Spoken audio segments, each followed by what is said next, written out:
Namo tassa bhagavato arahato samma sambuddhassa. Namo tassa bhagavato arahato samma sambuddhassa. Namo tassa bhagavato arahato samma sambuddhassa. Good afternoon, everyone.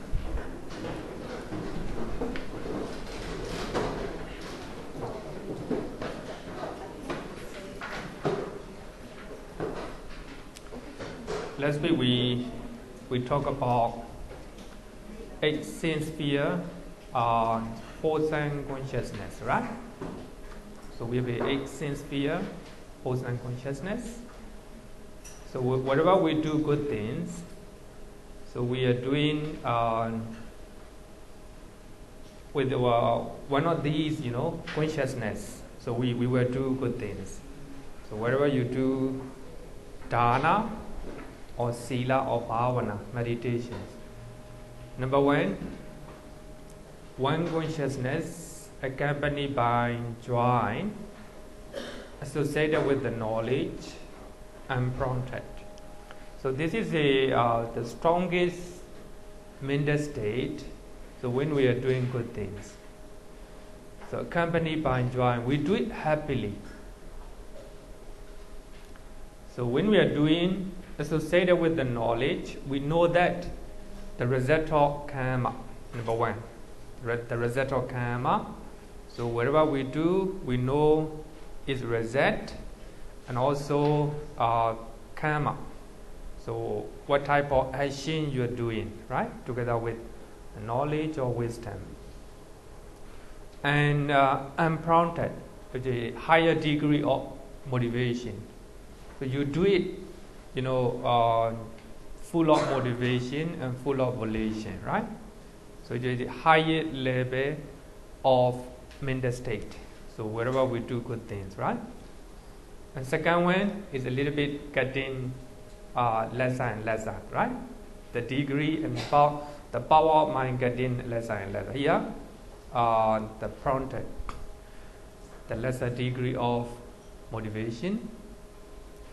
Then dissociated from knowledge. Here, dissociated from knowledge is a little bit of wisdom, I would say. Little bit of wisdom, but according to Abhidhamma, of course. So when you are doing good things, so you do not know the result of karma, right? You do not know whether it is good or bad. So that is called dissociated from knowledge. So therefore, as I said last week, it is a little bit weird, right? If we do not have knowledge or jnana, so that means a little bit of ignorance, right? In our mind. But according to Abhidhamma, so actually it is weird, right? But no ignorance. So actually according to Sutta, if you do not have wisdom or knowledge, that means you have ignorance. Only black and white, right? Black and white. But here, so dissociated from knowledge, no knowledge or no wisdom, but no ignorance, right? So if you have ignorance, that means unwholesome deed. This one, prompted. So all these are together with the joy, right?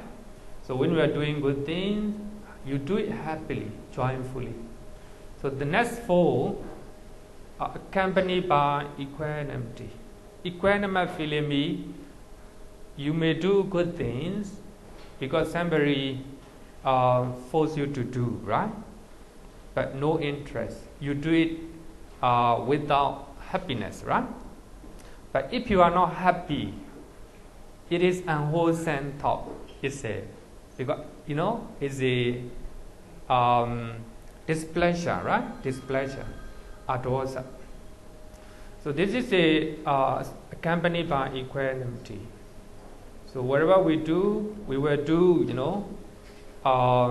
with the one of the consciousness, one of the mental state. among them.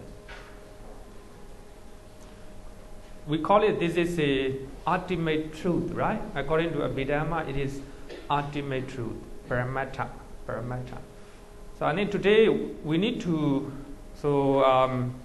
it is important to have a positive, a good understanding about ultimate realities and also the concept, right? Paññatti, name. So without names, ultimate truth cannot be explained. So therefore, for those who believe Abhidhamma is higher teachings, they have too much stress on ultimate realities, ultimate truth. But it's also not right? So therefore, we need to explain ultimate realities using the names from the suttas. Now today we will learn about 3 bases of meritorious deed. So 8 types of sincere, wholesome consciousness can be acquired by doing 3 types of the base of meritorious deed. So here, the base of meritorious deed means, based on these 3 things, we can accumulate meritorious deed. We can do meritorious deed. Number 1, Dāna, giving. Number 2, Sīla, morality or moral conduct. Number 3, Bhavana. Normally we translate as in meditation. So the beautiful translation is mental culture, right? It's very beautiful, mental culture. We try to cultivate our mind. We try to develop our mind. So therefore it is called mental culture, right? So based on 3 types of actions, so we can do meritorious deeds. So based on these 3 things, so we can get sincere, wholesome consciousness. We do it. So when we do these things, we do it with the sincere, wholesome consciousness. So one of them, right? So if you are doing happily and with the higher degree of motivation, and also together with wisdom or knowledge, so you do number 1, right? Like this. So these 8 types of sincere, wholesome consciousness can be acquired.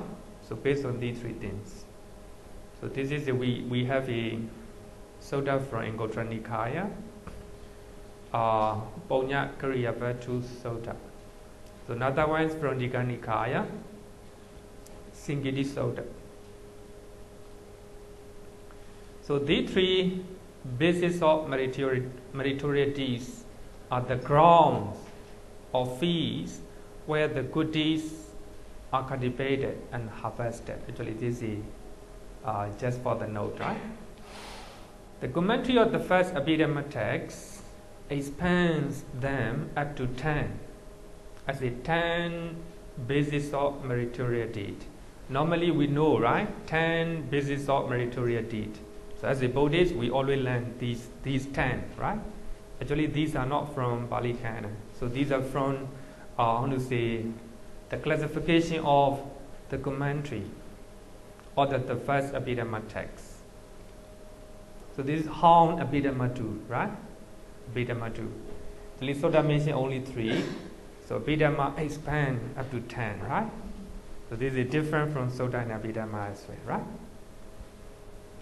So if you want to read in English, so Comprehensive Manual of Abhidhamma, page number 209.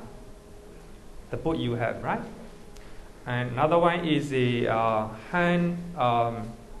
handbook called Abhidhamma Study, 2nd volume, page number 201, right? So I think if you read 2, I think you will have a better understanding. Today we will learn about 10 bases of meritorious deed. Number 1, giving, Dāna. And number 2, sharing of merit. Actually, as a Buddhist, it is not new, right? We are always sharing merit. So when we do something, especially at the monasteries, right? At the temple. Number 3, rejoicing in others' merit.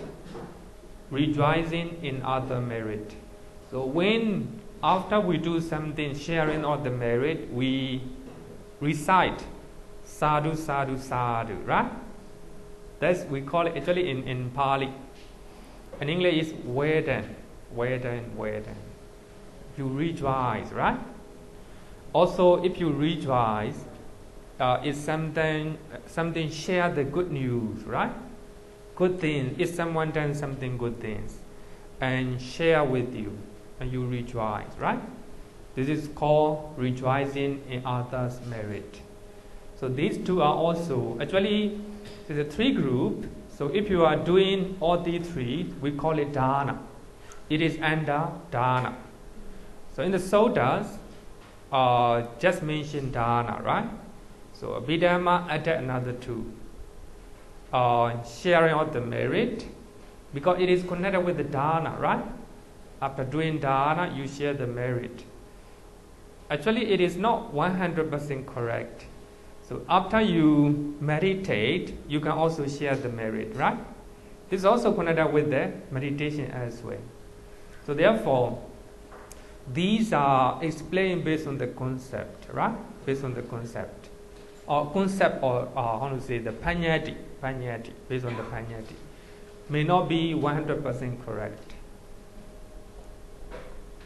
Another one, rejoicing in others' merit. This one also connected with the Dāna. So therefore, so it is included in the Dāna group, right? So these are Dāna group. Here, actually today I will explain what is Dāna. What is Dāna according to Buddhism, right? Dāna simply means giving. The act of giving anything to others can be called Dāna. So the act of giving anything to others means not only people but also animals as well. So wherever you give, so that will be Dāna, right? It is translated in various ways as a gift, almsgiving, generosity, charity, donation, etc. So you can use it any times. So if you give something to someone or any living beings, so that means Dāna, right? The reason I write this one is as a Buddhist, so when they hear the word Dāna, so they understand that offering to the temple, offering to the monks, right? As a Buddhist. So therefore it's very important to understand. So the other giving to anyone, any sentient being is called Dāna. Buddhist attitude or the Dāna. So Vaccha Sutta is very beautiful suttas to learn about Dāna. So in that sutta, the Brahmin Uposatha, so he asked the question to the Buddha, and he said that, and I heard that Gautama, ascetic Gautama, the Buddha, so said that, so Dāna should be given to me. And he heard, right? Dāna should be given to me, and Dāna should be given to my disciples. The Dāna, the given to me and to my disciple is great fruitful, not others. So actually he is asking, the new he got the he heard the news that some people are saying like this, right? And the Buddha answered these questions, right? Beautiful suttas. But Vaccha, the Buddha said that what he heard is not right.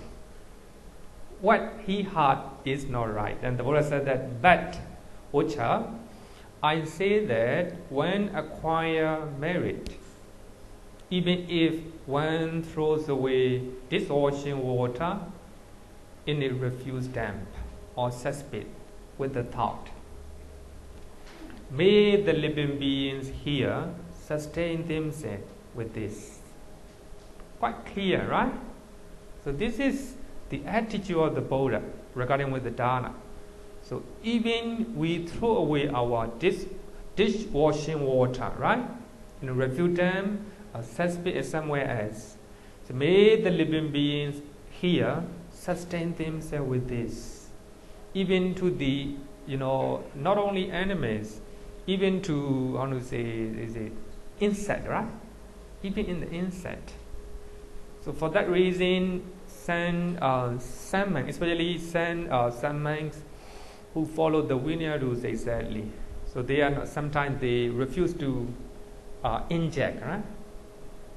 So they because if you inject, so you are killing the insect in the body, right? Right? Like this. Some monks who are following the Vinaya rules, very rare. Because the people left themselves, right? So they will take care of their head. So they will take injection, right? Injection. So some they have, right? They have. So they're afraid that if they take injection, so they will kill the insect in the body, right? In the body. So this is a great compassion, I would say, right? So if you throw away even dishwashing water, thinking that may the living beings here sustain themselves with this, the Buddhist attitude. So therefore we can say that feeding animals is a good deed, right? We can say that.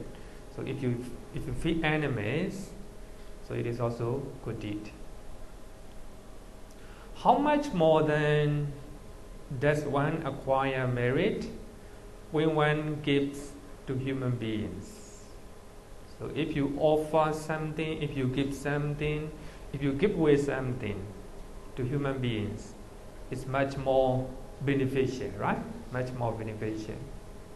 However, I say that what is given to one of virtuous behavior is more fruitful than what is given to an immoral people, immoral person. So actually copy from suttas, try. It's copy from the suttas. So if we give a virtuous people, so the benefit will be much more higher, right? So therefore, this is a Buddhist attitude. I would say that it's Buddhist attitude. Actually, so you can give something to the animals, even to the insect, right? You will get a merit. So if you give human beings, so the benefit will be much more higher. But even among the human beings, so if you give virtuous people, moral people, then you will have a greater benefit, right? So this is a Buddhist attitude toward Dāna. And it is quite clear, right? Clear enough. So another sutta, Buddhist attitude of Dāna. This is Adiya Sutta taught to Pānātipāta. Pānātipāta is the one who donated Citta monastery to the Buddha. So the Buddha stayed that monastery for so many years, right? And giving so many discourses in that monastery. So the Buddha taught to Pānātipāta. So in this sutta, Ariya means utilizing. Ariya means utilizing. So in this sutta, the Buddha taught how to utilize our wealth. So after earning wealth righteously, number one, right? So we have to make money righteously, in the right way. So we have to utilize, number one, to make himself happy and pleased. So we have to make ourselves happy. Number one, right? It's very important. So after making money, you make yourself happy. Spend for yourself, right? So number one, how do you utilize? So look at yourself, right? The first one. So when I first teach this one, so one of my students always remember this one. She spent more money for herself. quoting this sutta.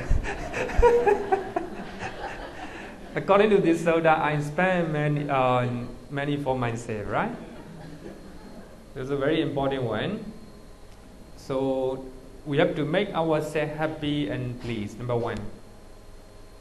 Then, parents.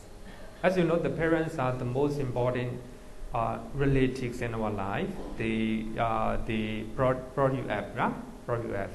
So I think before you get married, of course, so parents are very important. So you have to take care of your parents. Then second and third, wife and children. If you get married, after you get married, of course, you have to take care of your wife and children. So remember that the Buddha is talking to Pānātipāta, right? So if you are a wife, so you have to take care of your husband, right? You have to take care of your husband and children as well. And slaves and workers and servants. So this is important for the boss, right? The boss. So you have to take care of your slave and workers. Actually in Singapore, no slaves, right? No slave. Very lucky. So anyway, civilized country, right? Actually we still have slaves in other country. Some country, right?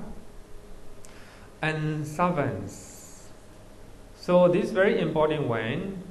So even though you make yourself happy, you provide your parents and look after your wife and children, some people forget to make workers happy, right?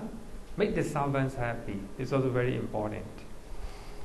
So this is how we should utilize our wealth. And number two, this is a English proverb. Charity begins at home. I think many people heard of this one. It's very important. So we have to start charity or giving or dana at home. So trying to make yourself happy first.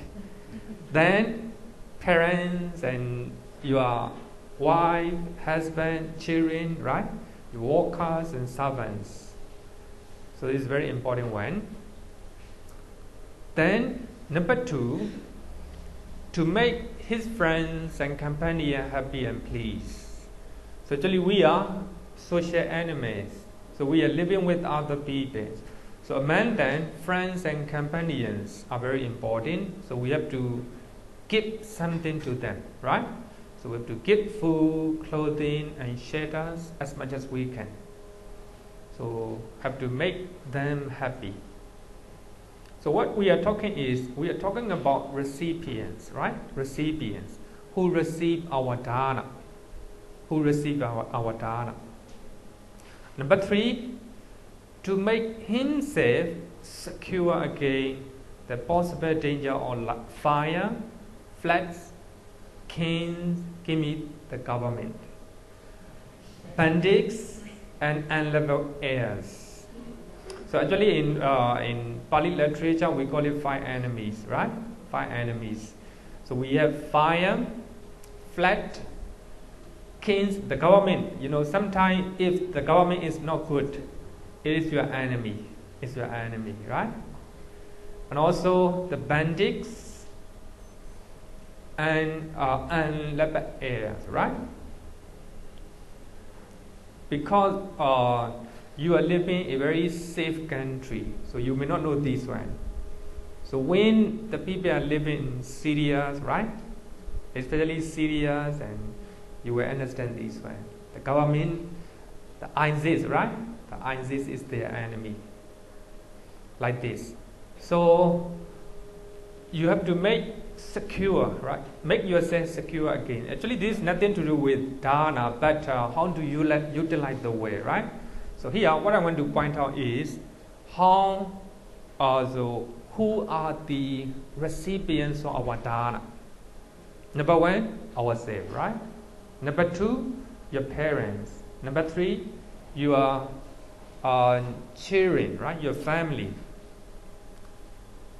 And number four, workers and servants, right? Workers and servants. And also here, number 5, friends and companions, right? Another one, to make 5 oblations to relatives.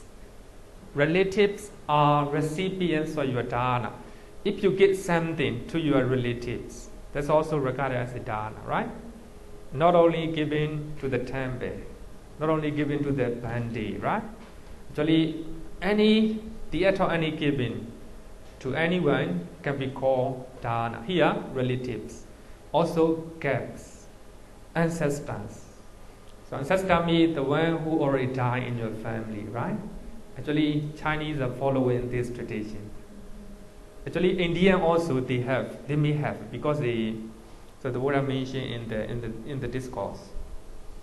So another one, the king, is also the government. So you are paying tax, right? This is also regarded as a dana.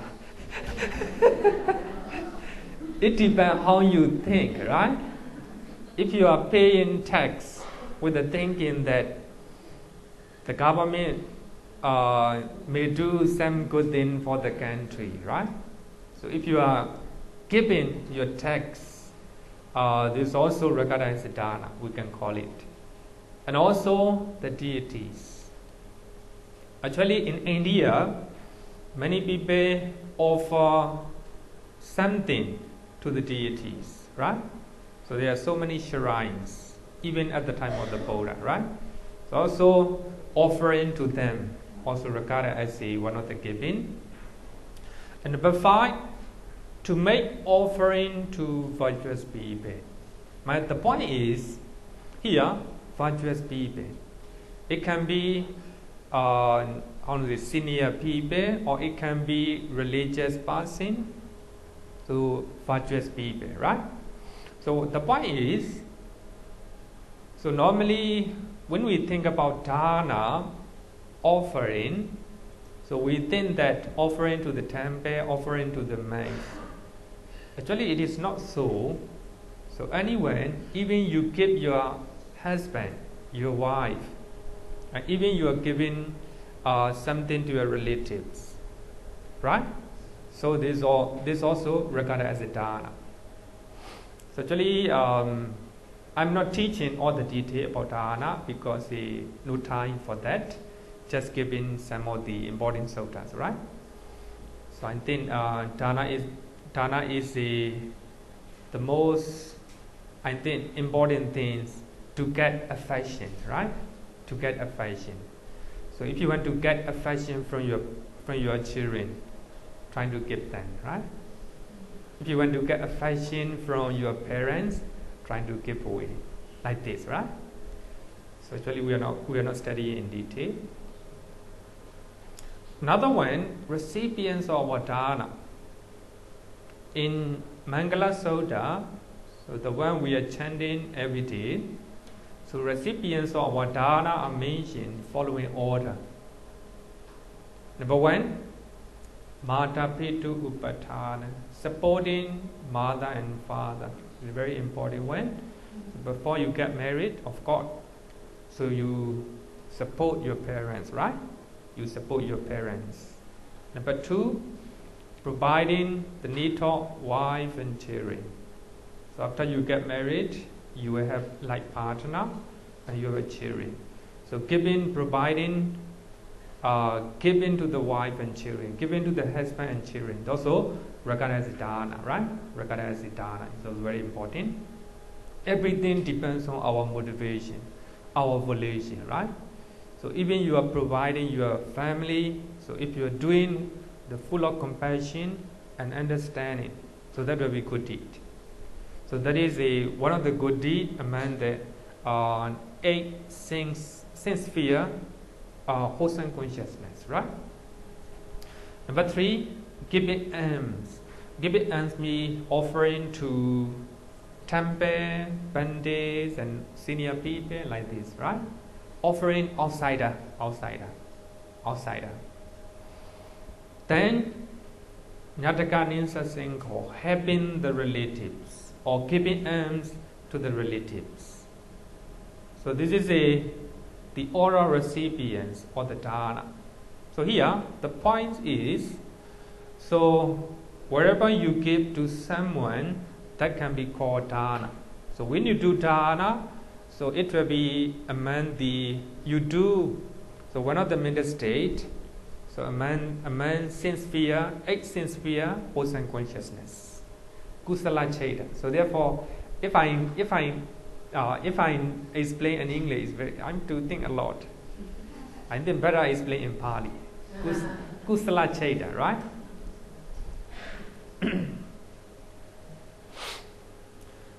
So 3 factors of the Dāna. So when you do something, when you do Dāna, so I think you need to have 3 factors. Number 1, the Dāna is joyful before giving. So before you give something, you are happy. It's very important. It must be together with knowledge, right?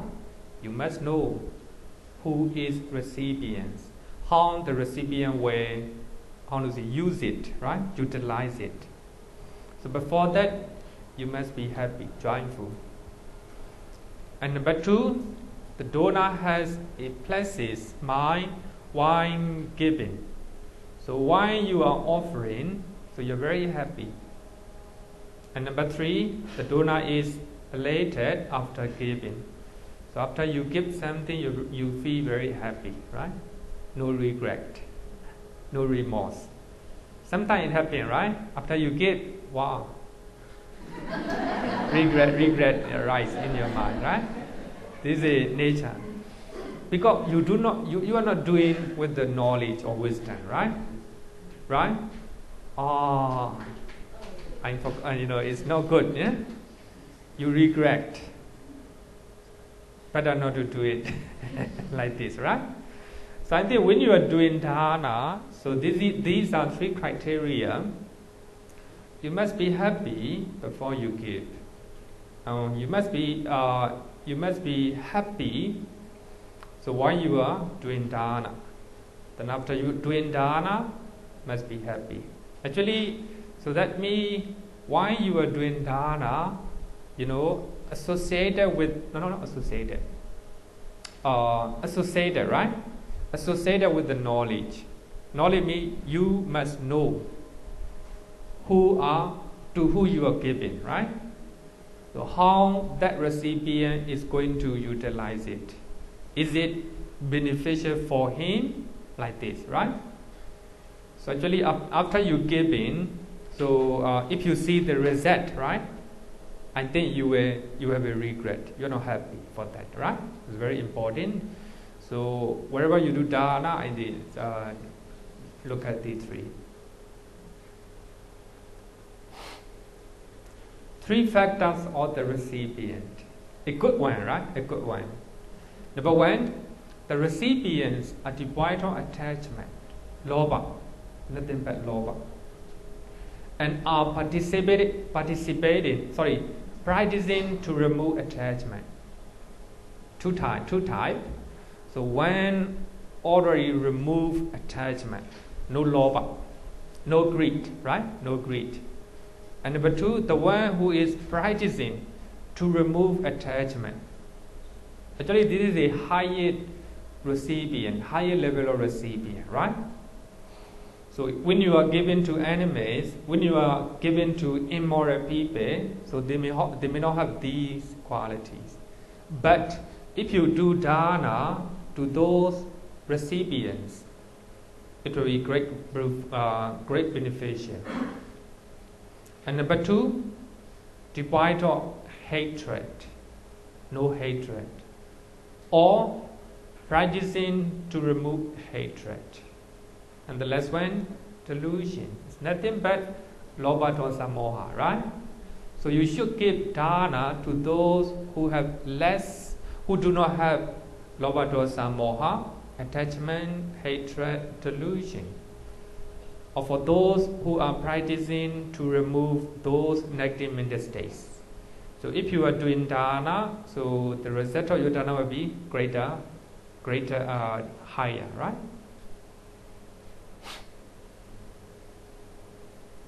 So I think this is enough, right? It's enough. Let's talk about Dāna, very simple one. So the act of any giving can be called a Dāna, right? So you can give anyone anyone who is necessary, right? So when you are giving to animals, it's also regarded as a dana. But when you are giving to immoral people, it's also regarded as a dana. But if you are giving to moral people, virtuous people, higher, right? So giving to the dana to the Buddha, giving to the dana to Pichika Buddha, different, right? Like this.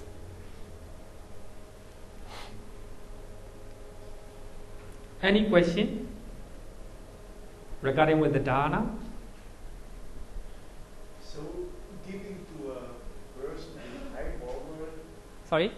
giving dana to somebody who has high moral standards but does not need it, is better than giving to somebody who is not so good in moral standards, also mohanova, but needs it. So very poor person. Very good question.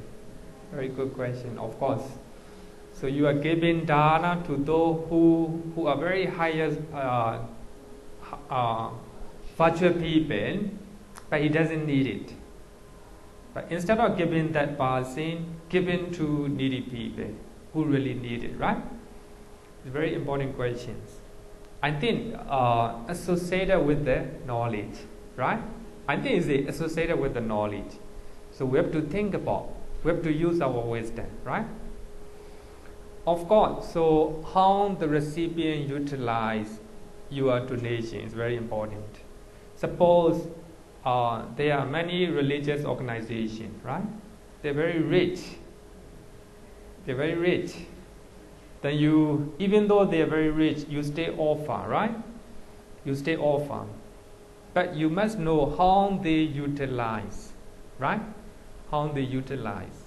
So if they do not use that your donation to anything, shouldn't donate, right? Shouldn't donate. You have to use our wisdom. So associated with the knowledge. And of course, so when you are offering, so especially in Myanmar, we have some famous monks who are doing social work. Actually, they are very rich, but they give away all their money and donation to the needy people. Of course, if you are giving to those virtuous monks, so your donation will be very useful. But that monk is using that donation for his own.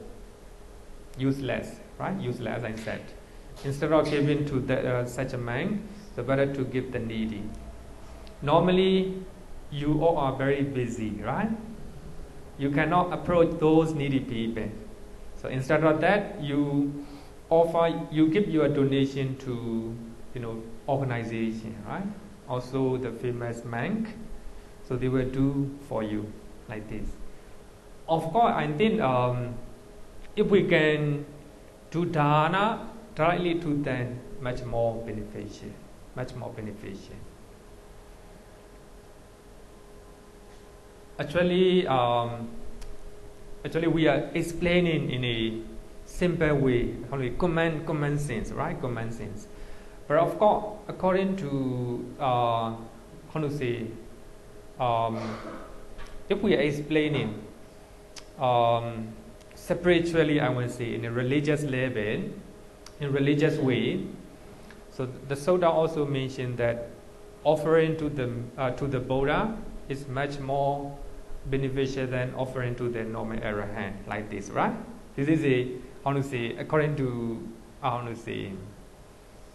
religious, with the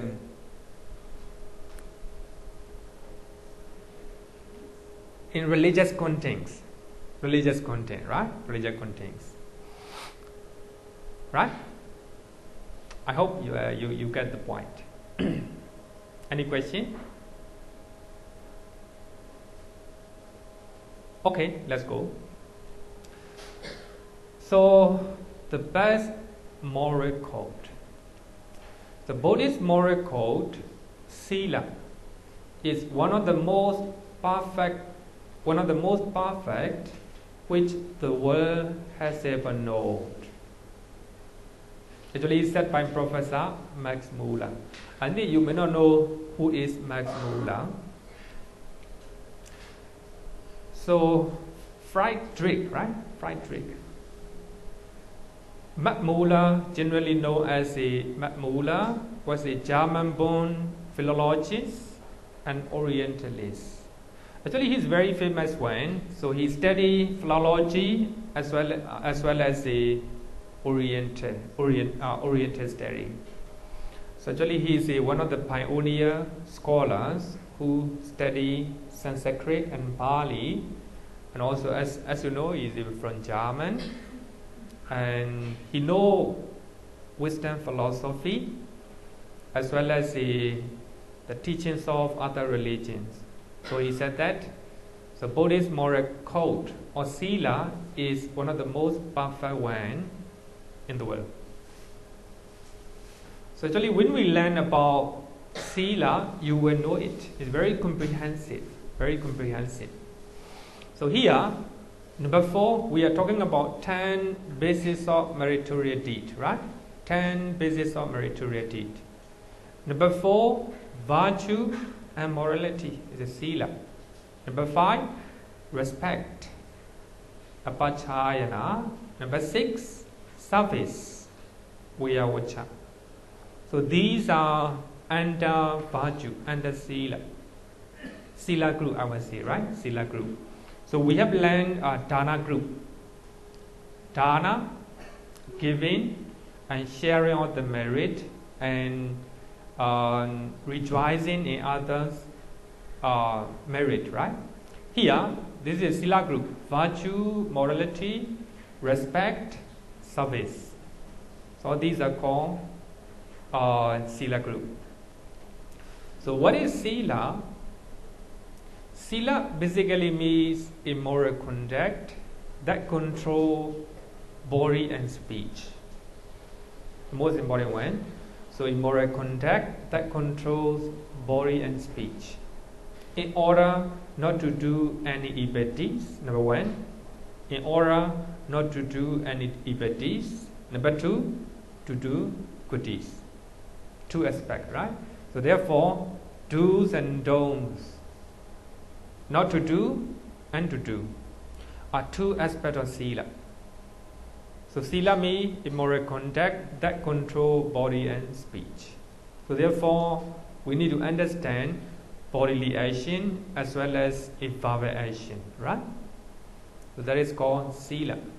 So if you talk about, and if you think about Sīla, it's very comprehensive. So for monks, so many rules and regulations.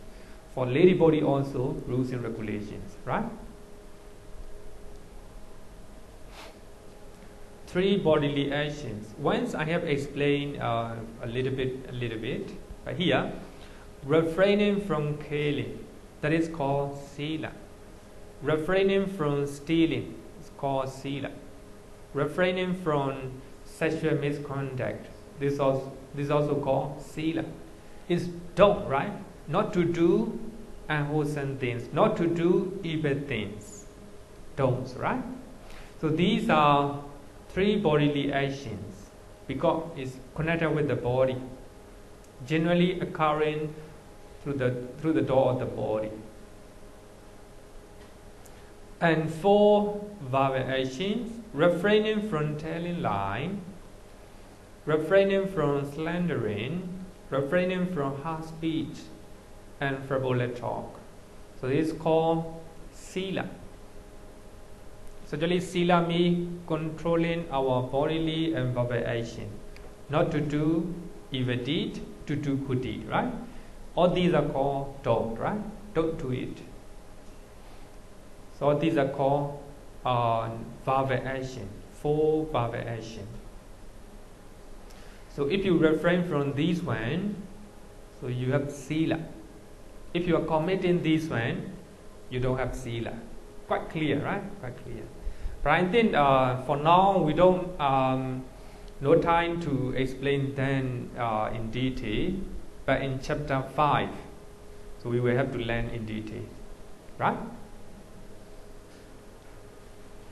2 types of Sīla. Number 1, 2 types of Sīla. Sīla can be divided into 2 types: avoidance, Väritta Sila. and also practice Căritta Sila. So do's and don'ts. So bodily will be 3 don't, right? 3 don't. No, do not kill, and do not steal, and do not commit sexual misconduct, right there, right? And verbally we have 4. So these are don't, right? These are don't. Avoiding unwholesome actions such as killing, stealing, etc. are called avoidance, Väritta Sila. And practicing wholesome actions such as caring family, giving to the people, so etc. are called practice, Căritta Sila. Actually, normally what we think is refraining from something is called Sila. Normally what we understand, right? Also doing something good things, caring family, right? And giving something, that's also called Sila. So therefore, giving something is called Dāna normally, right? Dāna. But you are doing with your body, it can be also called Sila. So therefore, we just modify, we just define the names and words, right? Actually, when we learn ultimate truth means the mind, it will be much clearer. So here the mind means mental state means with 4 sense sphere, wholesome consciousness, right?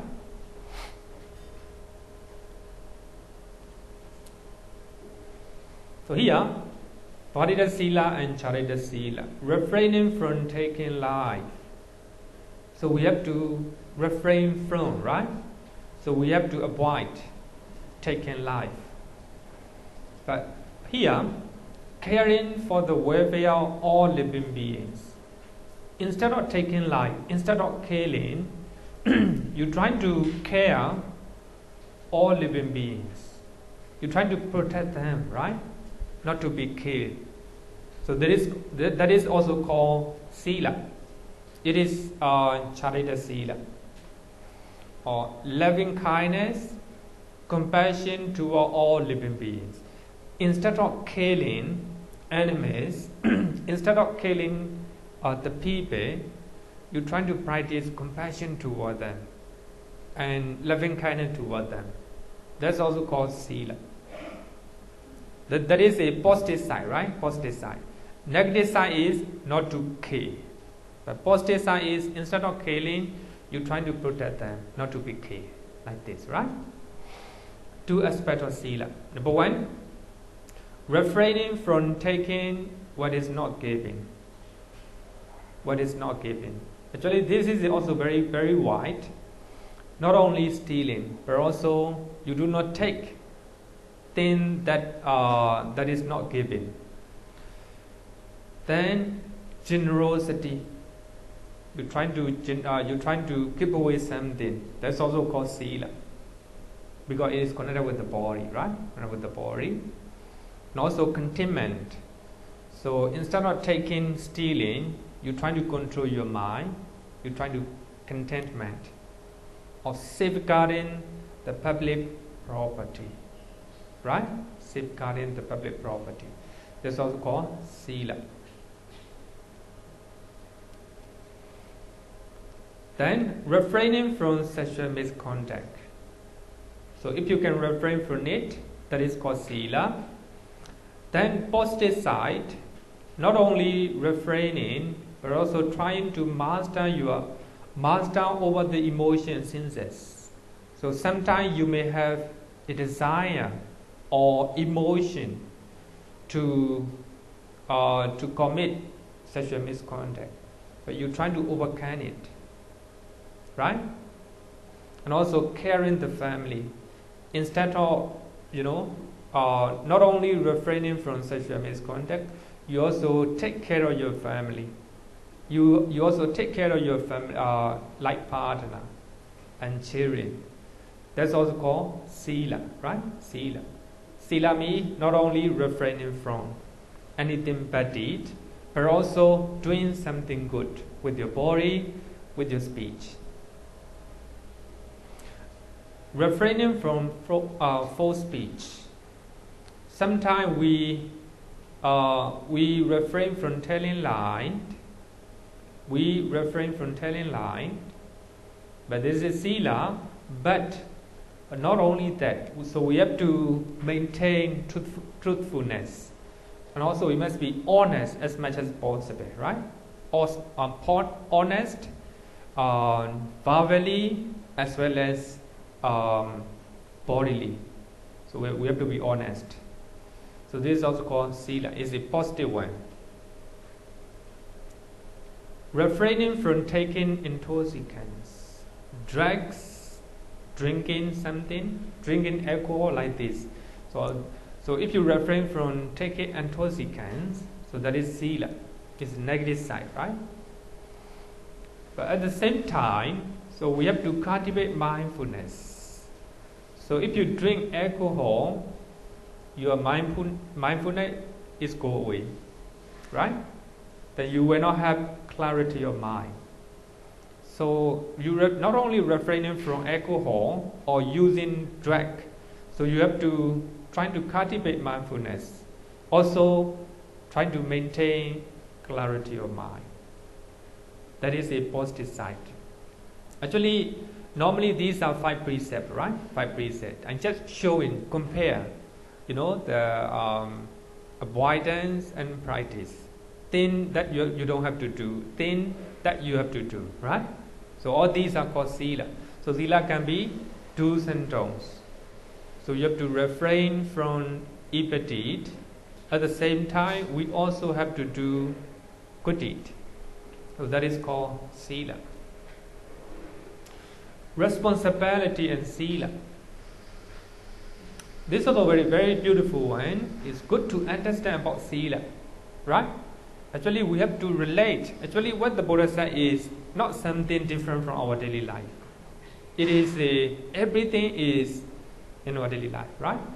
So here, the importance of Căritta Sīla is beautifully described in Vinaya texts. One who doesn't fulfill the responsibilities or duty cannot establish in Sīla.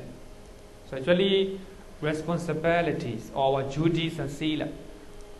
If you are parents, you have duty to provide your children, right? To educate your children. So if you cannot provide, if you cannot educate your children, you don't have Sīla. It's a very important one, right? If you are children, you have responsibility to provide something to your parents. That's your responsibility. So as a monk, I have my responsibility. I have my duties and teaching like this, right? So if I'm not teaching, if I'm not taking my responsibility, that means no Sīla. So responsibility or duty is Sīla. So if you do not have Sīla, one who doesn't establish in Sīla cannot acquire mental composure. So that is a samadhi, concentration. No Sīla, no samadhi. The no samadhi, one whose mind is wavering like the flag in the wind, not tranquil, and cannot see the Dhamma, the truth. So if you do not have samadhi, you cannot see the truth. Actually, it's a very beautiful in Pali, but I think that it's talking about Sīla. If you don't have Sīla, you cannot get samadhi. No samadhi, no piñña, right? No wisdom. One who doesn't see the Dhamma cannot escape from suffering, dukkha. Actually, it's talking about a higher level of, the seeing the truth, seeing the Four Noble Truths, right? So actually, the point is, what I want to say is, if we do not take our responsibility, no Sīla. Sīla and our duty are the same.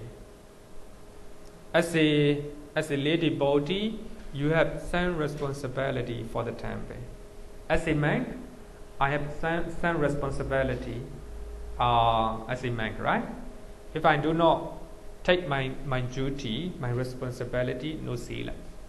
So it's also very important, right? So that is a Cakkapala Sīla, thing that we have to do, right? Thing that we have to do. So I think if we learn about 4 types of Sīla, I think you will understand the nature of Sīla. What is Sīla? So we have 4 types of Sīla. Number 1, the virtue of pātimokkha restraint. Here, pātimokkha means the fundamental moral codes, moral rules for the monks and nuns. Normally, so we use pātimokkha as a rules and regulations for the monks and nuns, right? That's called pātimokkha. If we talk about for laymen, it means 5 precepts, 8 precepts, 9 precepts, 10 precepts, like this. So if you are keeping 5 precepts, are pātimokkha for you, for lay devotee, right? For lay devotee. And also rules and regulations for the country. So here, as a Singaporean, you have to obey, right? Singapore law. So this is also called Sīla. So here, this is very important. So if you do not, if you break the rules of the country, you break the Sīla, right? So Sīla is nothing but you control your bodily and verbal action, right? If you insult your neighbors, you will be, how to say, what? You will fine, right? Even you can go to jail, right? So you do not control your body, your speech, right? Also, if you use your bodily action to kill someone or to harm somebody, and you will be arrested, right? So here, the rule of the country also can be called Sīla. Number 1, the virtue of pātimokkha. This is the rules and regulations, right? So we have to follow. And number 2, virtue of restraint on sense faculties. It's for everyone. So as a man, we have to control our senses, not to see things that we shouldn't, not to hear something, right? So we have to control our senses. So as a lady body also, you have to control your senses, not to see something, right? So not to hear something. Okay? Yes. You say lady cannot must control his senses. The 8 precept is cannot make up. Oh yeah. So how? Actually, in 8 precept, you control your mind. Actually, makeup and perfume, all these will make you, honestly, excitement. Actually, excitement is not good. No, really, it's a no. Make us more confident at times. For me, no makeup, no perfume. Full confidence.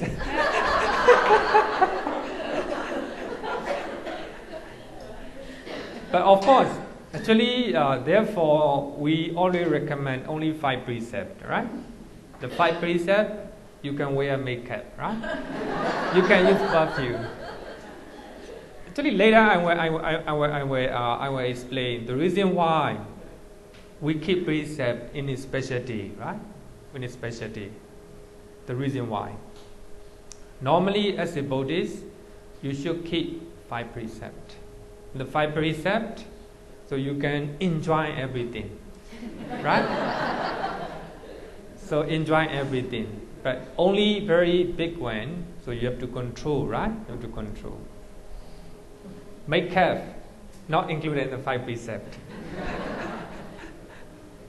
Actually, here I think we have to understand according to the. So therefore, Buddhism is very mental culture, right? So we're trying to cultivate our mind. Normally, I always explain that our life is very stable. I have only 3 clothes. 3 clothes, 1 color. You cannot differentiate, right? You cannot differentiate. Normally, I wash my clothes maybe 2 or 3 days later, and I change another clothes. Actually, regarding with the clothes, no worry, right? No worry, very stable. I don't need expensive one. Of course, as a lady body, as a normal people, you want to wear very expensive one, right? A good quality one, a different colors. So in that way, as you said, confidence, right?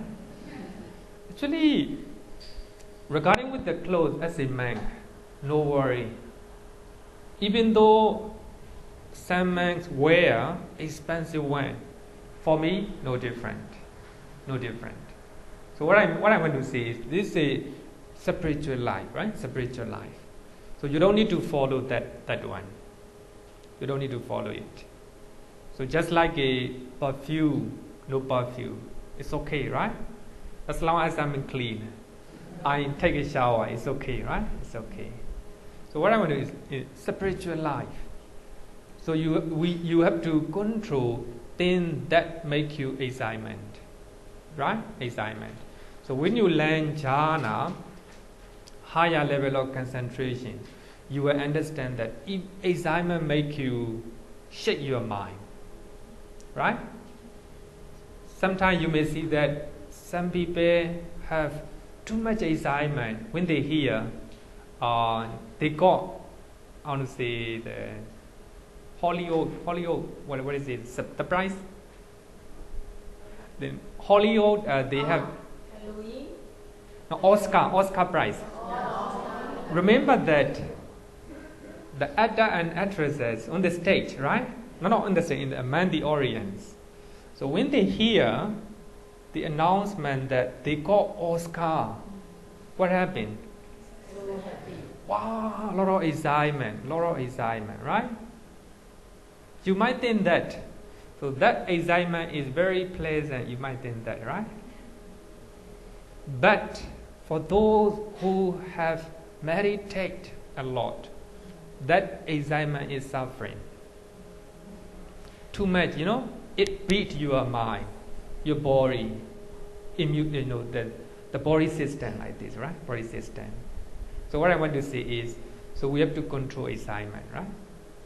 But if you think that to control excitement, even good one, so you might think that too pessimistic. But you may not know, you do not know. So higher level of concentration, you will know it, right? So in one of the sutta, the Buddha said that, so compared to the jhana, enjoyment, sensual pleasures is suffering. Normal people understand, right? Do not understand. But for those who attain jhana, they understand. So if you attain jhana, enjoyment or even thinking about senses, even thinking is suffering for you, right? Suffering for you. So actually we have to understand, as I always said, that we have to understand the level, different level. So if we look at from the bottom, so actually if we talk about jhana, it's not good, right? But when you look at from the top-down view, from the nibbana point of view, of course, enjoying sensual pleasure is not good, right? So we have to understand. So makeup, it stay good in the 5 precept level, but the 8 precept, not good, right? Not good. So here, the restraint controlling our senses. So we have to control. So therefore, monks are not allowed to listen music. Right? Not allowed to listen to music. You might think that it is boring. So some people said that, Bhante, you are always studying. Aren't you boring? And you feel bored, right? Actually, I said that.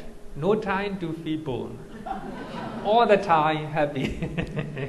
Even though I'm studying, reading and writing, it's okay, I'm happy. My happiness is very stable. So people who do not like reading and writing, they may think that my life is really boring, right? Really boring. It's not so happy. So therefore, we have to control our senses, right? So this is also one of the virtues. Number 3, the virtue of purity of livelihood. This is very important. Our livelihood, our lifestyle must be pure. Not committing bodily and verbal misconduct owing to one's own job.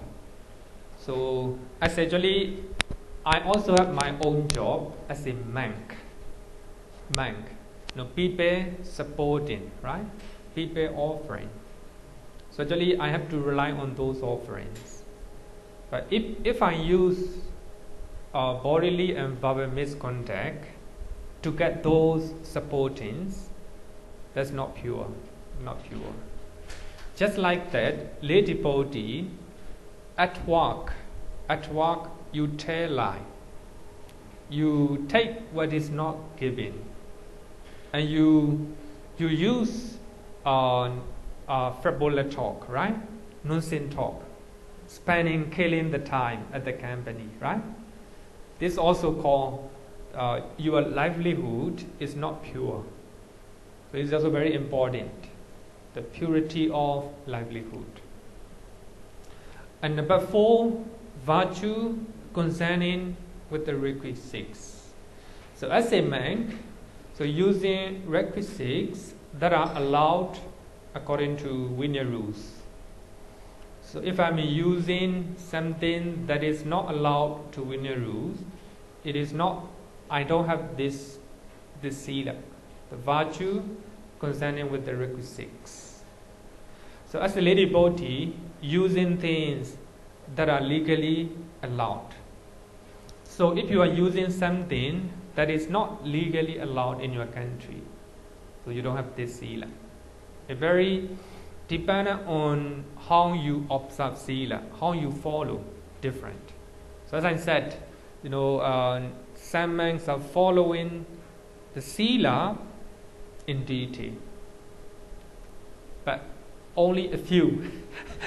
I will say only a few, right? So also as a lady devotee, so you use things that are legally allowed, right? So that is called Sīla. So therefore I often said that, so if we bring so many things and we have a overloaded kilo at the airport, this all you don't have Sīla. So they allow only 30 kilo, right? 30 kilo.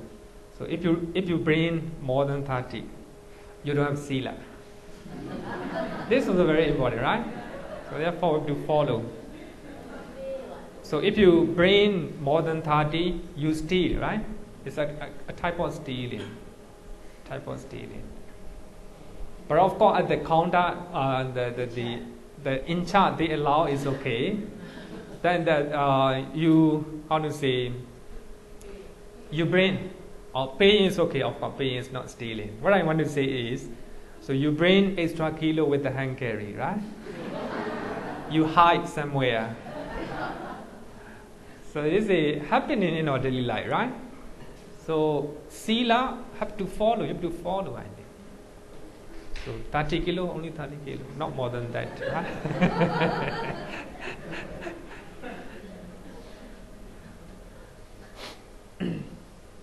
So I think if you see the 4 types of Sīla, you understand, right?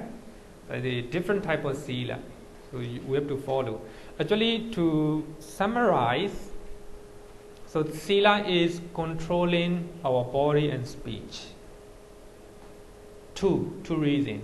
Number 1, not to do evil deed, right? Not to do evil deed. And second one, to do good things. 2 aspects.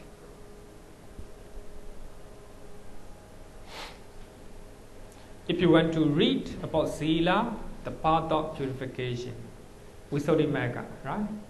Page number 80 and 90. Regarding with the Uposatha, observant day. Here we call it full moon and new moon day, right?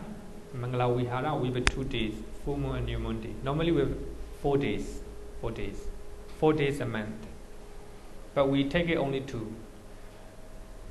Uposatha literally means living close to, living nearby. Buddhists observe precept and do meditation on Uposatha days. So thus they live close to wholesome deed on these days. That is a Uposatha literally means living close to. So on the special day, a full moon and new moon day, people come to the temple and offer flowers and flowers and everything to the Buddha, right? And offer the Dāna to the monks and keep precept and attend chanting. So they do good things. So in this way, they live close to wholesome deed on these days. That is Uposatha and in Pali. So according to Uposatha Sutta, so actually Buddhist Uposatha is not confined only to observance of Sīla. It also mental training as well. Normally, I don't know here, people in Sri Lanka and Burma, they have an understanding that actually observant days, Uposatha day means to take precept, right? To take precept. So here, according to the suttas from Sutta Pitaka, so not only Sīla, but also meditation, and other good deed as well, right? Or Dāna, Sīla Bhavana, 3, right? 3. The reason why, right? People cannot live pure lives every day because they are busy with their work. So in order to purify defilements in their mind, so they choose special days to do good deed. The reason why we observe, right? Uposatha day. A full moon and new moon day, so therefore many people came to temple. So the reason they know that they have to do on this day, right? So even yesterday we have a half-day meditation retreat. So conducted by Bhante Raja. It's not full moon and new moon day, but choose a special day, right? To do good deed. So we can call it Uposatha day. So yesterday was Uposatha day for them. Not only full moon and new moon day, right? So the reason why we use full moon and new moon day is we just stick, a set day using the moon, right? Moon, a full moon and new moon day. So if you are doing good things, if you are living close to the good deed, that is Uposatha day for you. So therefore, every Sunday is Uposatha day for you. Right? You're living at least 1.5 hours, right? So we are living close to the good deed. So later you will learn that teaching and learning is under meditation. Later we will learn it. So in this way, observing all the precepts, listening to the Dhamma, doing meditation on Uposatha day at the temple and perform to accumulate more good deed. Actually, it's a explanation for you. And then later, when you read the note, I think you understand much better, right? Any question regarding with the Sīla?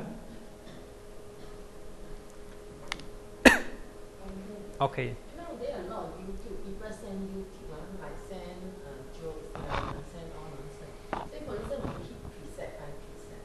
So, and different from each precept. If people send you those 8 or 5 precepts? 5. Or 5, okay. 5, I think, like, anyway, but this question very difficult to answer. Okay. I'm thinking, trying to relate. Okay. So, if people send you nude photo, they say as a joke. So, do we break the precept? If you are keeping only 5 precepts, no, I think. There's no such a thing. But normally, especially in the Facebook and WhatsApp, right? So people share a lot of stories and a lot of nonsense stories, right? Then you stay, click and read and enjoy, watch, right? So if they are nonsense, so actually one of the we call it verbal action, right? Verbal action, nonsense talk. So therefore we have to control our senses. Of course we like joke, right? Suppose before I teach and I saw a message from the WhatsApp. It is very interesting with the pictures. I'm going to teach, come down. Then it's interesting, then I click, then I watch. Is it good for me? No. Have to know timing, right? Have to know timing. Of course, sometimes I may watch. What I want to say is nonsense talk. Sometimes we enjoy talking, with our friends, right? Nonsense talk. So if you are doing a breaking precept, but in the 5 precepts, it's not mentioned, right? It's not mentioned.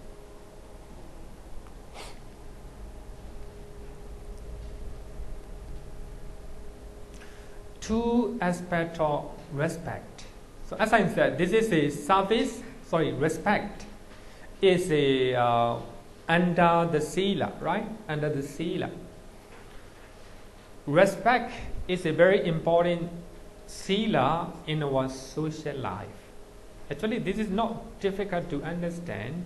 So actually so two aspects of respect according to Mangala Sutta. Not difficult, very easy one. Paying respect to the seniors. Actually, not only seniors, but also for those who are worthy of paying respect.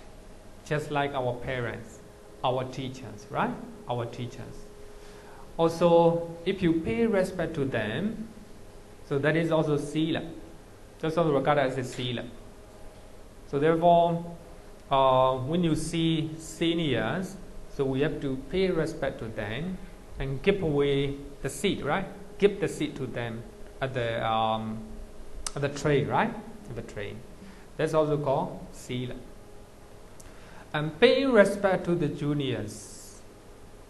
Of course, normally when we are senior, so we do not pay respect to the juniors, right? So if so, that means you don't have Sīla. Humility. You don't need to pay respect. Pay respect here means humility, right? Humility. So you respect them. So when you talk to them, when you associate with them, that's also called regarded as a Sīla, right? Sīla. So we amend the two aspects of Sīla. It can be căritta, thing that we have to follow, right? So paying respect to the juniors. Here, according to 10 bases of meritorious deed. So respect is under Sīla. Two aspects, right? It's very important to get success, right? To get success.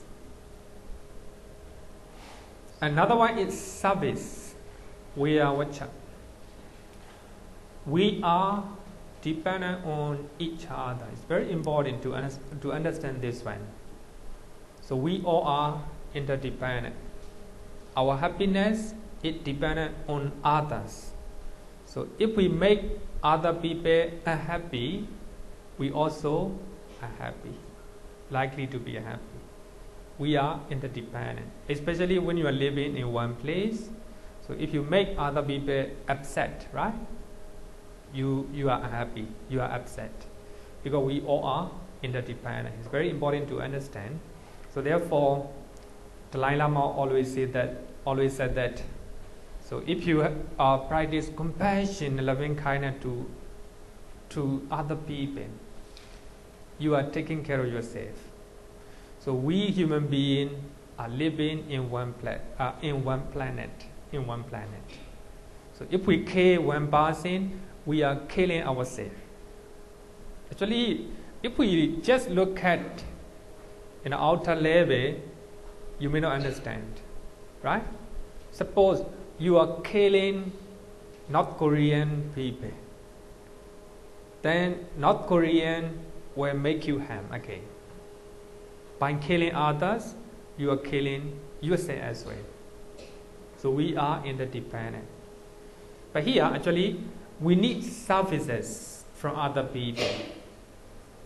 At the same time, we need to provide our service to others as well. I need your service. And also you need my service as well, right? Actually, here, service is nothing but Vaccha. It is under Sīla. Just like a responsibility, right? So I have a responsibility or duty to provide service to the audience. Also, therefore, the devotee also provides service to the monks as well. So interdependent, right? Interdependent is very important one. So here, service not only me giving something, but also helping to the temple, right?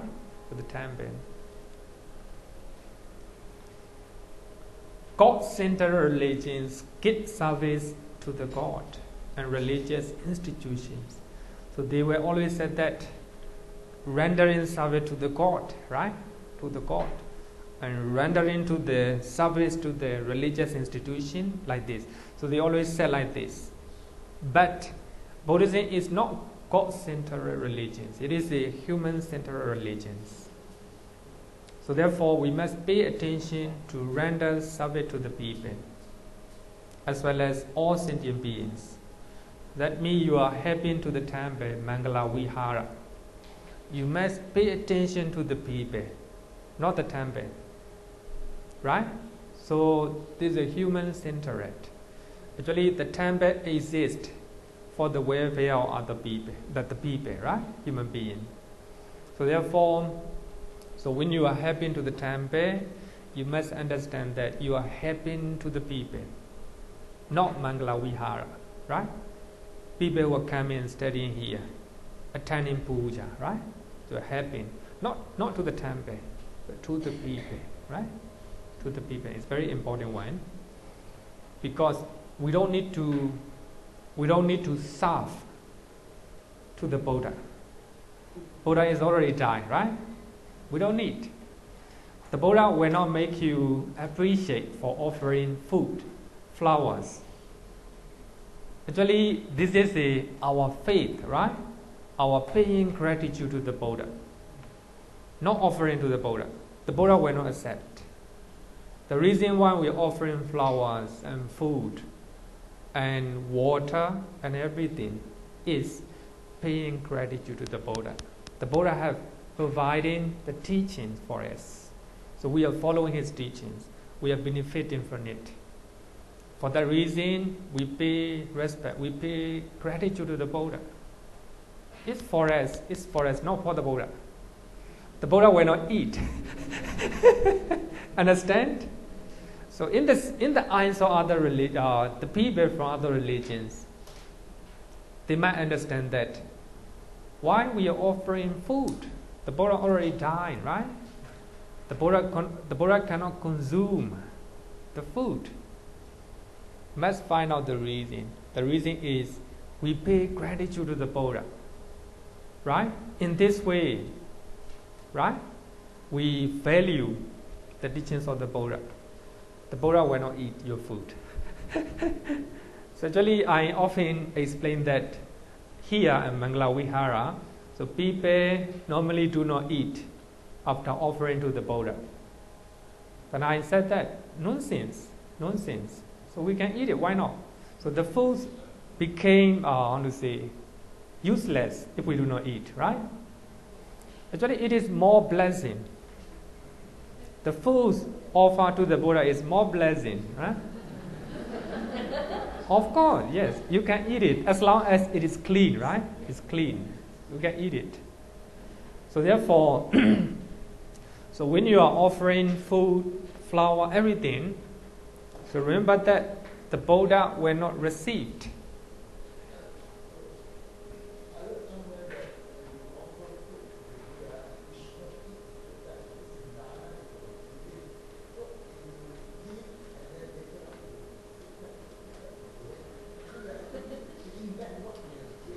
Oh, okay. Very.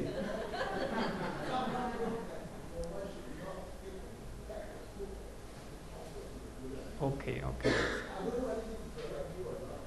No, I think it's a very, very good reason. The reason is we offer food to the Buddha, right? Already given. It's a dana, but we shouldn't take in the dana what we have given, right? We're giving. Actually, just thinking, how to say, reasonably, right? Reasonably. Of course, we offer the food to the Buddha. Did the Buddha eat? Did the Buddha eat the food? No, right? No.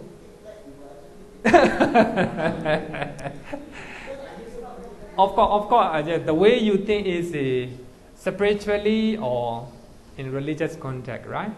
But if we look at the suttas, I think maybe we shouldn't go to sutta. As I said, we offer the food to the Buddha. Actually, no, the Buddha, we are not feeding the Buddha, right? The Buddha may not eat. The Buddha already died, right? Already died. The reason, actually, most of the people will not understand it. As a normal Buddhist also will not accept what I said. May not be able to accept. Because in the Facebook, I saw that many Burmese, they offer food to the Buddha. They get up very early and they prepare food. They offer food to the Buddha before they go to work.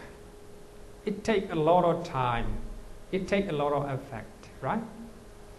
Of course, in their mind, they think that they have already they have offer, right? Very happy for that. So here, if we look at 8 types of sincere wholesome consciousness, accompanied by joy, right? Accompanied by joy, very happy, right?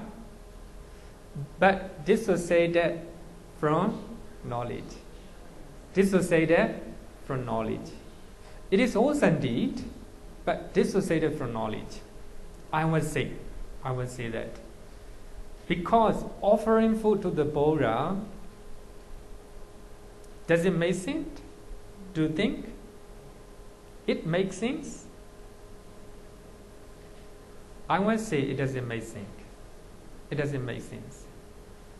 But it needs a lot of time. But spending a lot of time is okay. But that food, the Buddha will not eat it.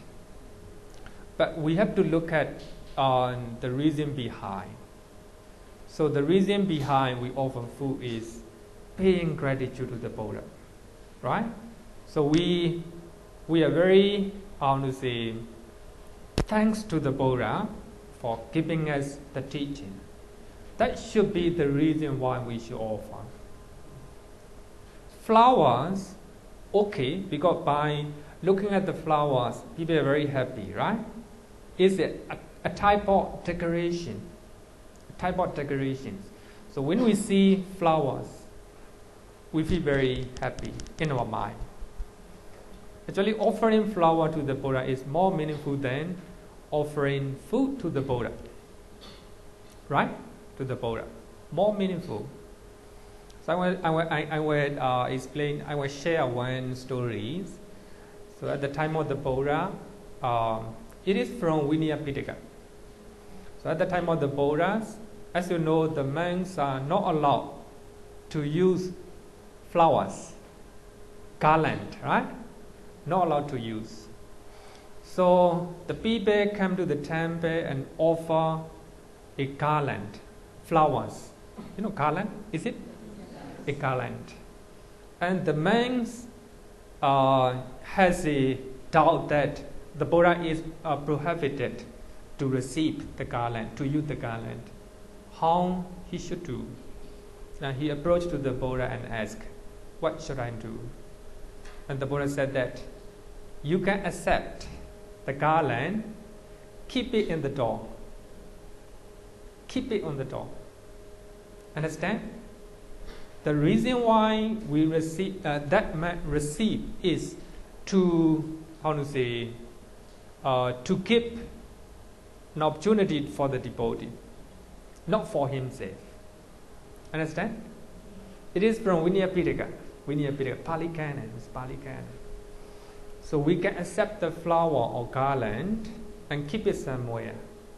So the reason is not for us, for the devotee, So what I want to say is, offering flower also regarded with wholesome deed, offering food also wholesome deed, but it can be accompanied by joy, but not associated with the knowledge, dissociated with the knowledge. So if you are doing full of motivation, that will be unprompted. Less motivation, prompted. Right? It is also good deed. So I'm not saying it's not good deed, but dissociated with the knowledge. Can you accept it? Very difficult, right? Very difficult. No, I won't give them a chance on it. You say that offer the food to the Buddha, you leave the food there, and you it's wasted and you throw it away. Also, you need the food very much. Okay. Right. I may say that I give the food to the homeless people, if I don't eat the food. I'd rather give the food to the homeless people. Do you understand what I mean? So me in front of offering to the Buddha, right? I said you offer the food to the Buddha. That's Oh. what he said. Once you give the things to the Buddha, cannot be back. Right now, you leave there and the food is waiting to be rotten. Of course, wasted yet. But so you give this food when you don't eat, give it someone. The best, of course, the best. Alright. But if you are hungry, you eat it.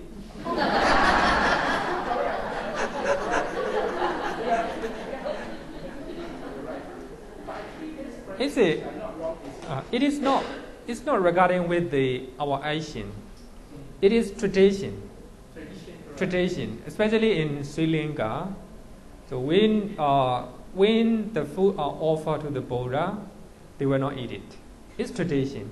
So this tradition is brought to Mangala Vihara because our founding master is from Sri Lanka, right? But in Myanmar, I don't know Thailand, but in Myanmar, so we consider it a blessing. So after we offer to the Buddha, and after for about 20 minutes, 30 minutes, so we give the time for the Buddha to eat it.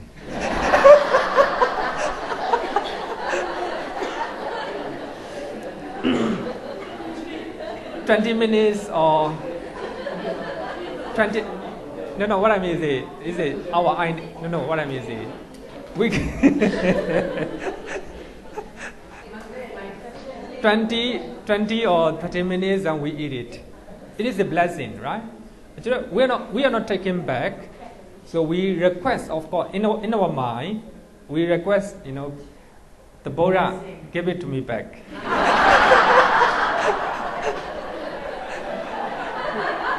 It is considered as a blessing, right?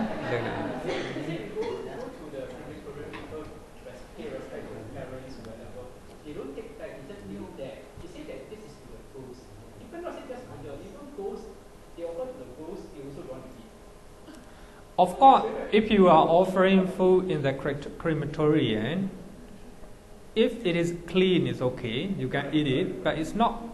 Actually, it's not considered as clean, right?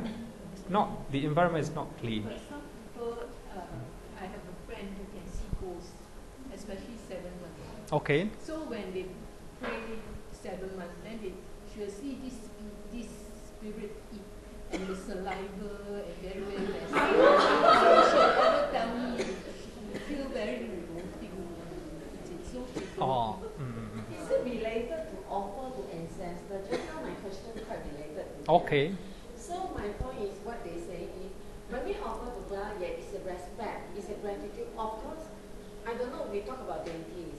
Deities. The heaven deities. To my opinion, I hearsay anyway, some Taoists, some Buddhists and so on, or Mahayana Buddhists, they talk about when we offer Buddha, actually these are joyous with our offering. That's why that's a merit came in. And we can eat the food because it's very clean, because Buddha is a very, very high esteem, respectable, enlightened one. So we can eat it. As for, of course, he said want to offer to who can. We offer to Buddha, then bring to the poor. Better still, the people poor, no merit, eating without merit from the Buddha. Then we offer ancestor, like what she said. I heard too, some people can say, offer ancestor or the whatever better to me, because really those ghosts come and eat. You can feel the smell is very different. I can feel actually, we don't know how many percent it is correct or not. Anyway, I will say that I think it's not nice to say, but I will say that offering to the Buddha and offering to the ancestor are almost the same. But I think that offering to ancestor is much more realistic. Because the Buddha already died and no more rebirth, right? Our ancestor may have a rebirth, right? As a ghost, right? As a ghost.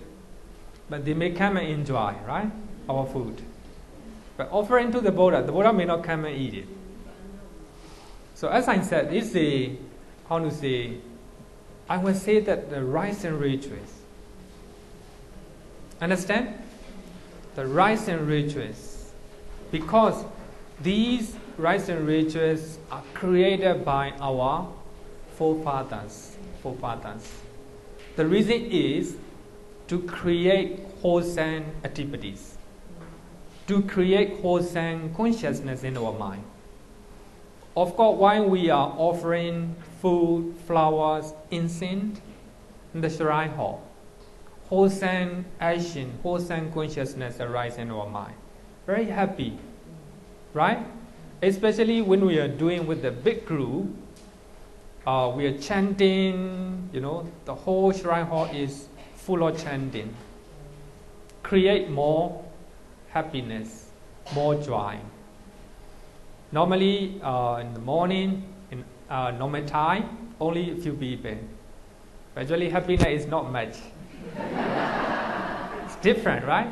So we need to create a conditions or atmospheres, right? So therefore, our forefathers, so they created those rites and rituals. So anyway, they are, harmless. Number one, they are harmless. Number two, they create wholesome consciousness in our mind. At least, number three type of wholesome consciousness in the 8 sense sphere wholesome consciousness, right? One consciousness accompanied by joy, dissociated with the knowledge, and prompted. Number three, right? Number three. But dissociated with the knowledge, right? But if you do offering flowers or food, with the wisdom or with the knowledge, with this knowledge that we have discussed today, that it will be number one. It can be number one, right? So I know that, I see the time. Is okay? Yes. Because I didn't need to discuss it. I always said that the blessing holy water, right? Blessing holy water. If you look at surface level, it is we can call it rites and rituals, right? Rites and rituals. Then I always said that as long as you do not become Sotapanna, so you still want to do it. You still want to do it. Because we have some time of attachment to the rites and rituals, right? But if you are doing with the full of faith, it creates a good deed, a good consciousness. So for that reason, I'm trying to change on the holy water every day. I try, twice a day. The reason why I do it in previous time, I saw that holy waters are not changed. blessing water, no, not holy water, blessing waters are not changed, not clean. So therefore I take that duty twice a day. So the reason is it must be clean. Also it must be, spiritually, holy, right? Holy. For that reason, I change, I clear the water base and put there, drinking water. Not from the tap, the drinking water. The reason is must be holy, right? Must be holy. Then I pay to the Buddha, I chant. Buddhaṃ saraṇaṃ gacchāmi, Dhammāṃ saraṇaṃ gacchāmi, Saṅghāṃ saraṇaṃ gacchāmi 3 times. I make this water holy. So actually, it is my faith. It's not for me, it's not for me. Just for people who receive this blessing. For that reason, I'm trying to change. Of course, sometime, no time, no? No time. So I do it with the good thinking. Right? I must say that it is associated with the knowledge. Knowledge is, of course, just blessing. You do a wholesome deed, you come to the temple and get blessing. It will not make any difference, right? It will not make any difference. But the Buddha clearly said that. The Buddha clearly said that if you do good things in the morning, in the afternoon, in the evening, it is a good auspicities, right? Auspicities. You don't need to receive blessing. You don't need to receive blessing. But if you receive blessing, it creates a positive atmosphere, a positive mental state. And it will create faith and confidence. Right? Just like makeup. Of course, we can compare with the makeup, right? Blessing is considered as a makeup, right? Makeup. It's the outer part. It's the outer part. So the most important thing is to not to do an evil deed and to do good deed. If you are able to beautify your mind, the purification of the mind is nothing but meditation or mental culture, right? Mental culture. So here the point is a service, right? Service. So actually, even though you are offering food to the Buddha, if you do not give service to the people who are living right now, if you are not giving service to your family and the association that you're working with, the temple that you are coming, right? So I think it's not right. Not right. So therefore, giving service is very important. It is under Sīla. It is considered as a Sīla. Then Mangala Vihara is going to celebrate. What's the celebration? We need a lot of service. I want to request and recommend, come and do service. So in this way, you are trying to practice in Sīla, right? Practice in Sīla. Giving service is very important. So we need a lot of volunteers. So come and do service. Thank you. So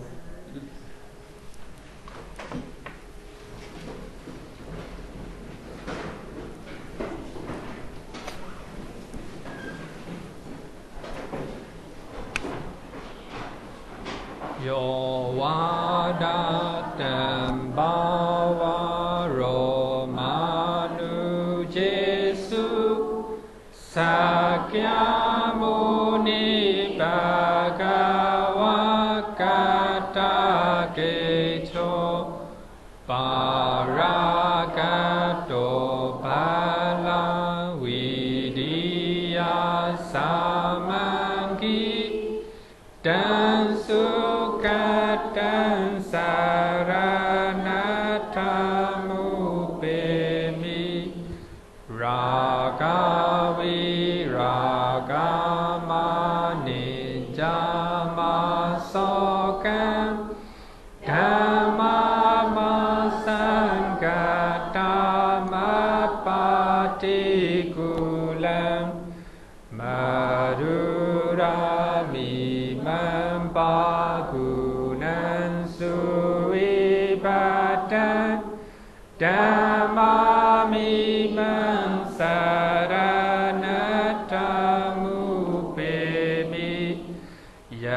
Atacha de namaha palamahu chatusu susisu purisa yugesu Atacha Pogala Dhammadasate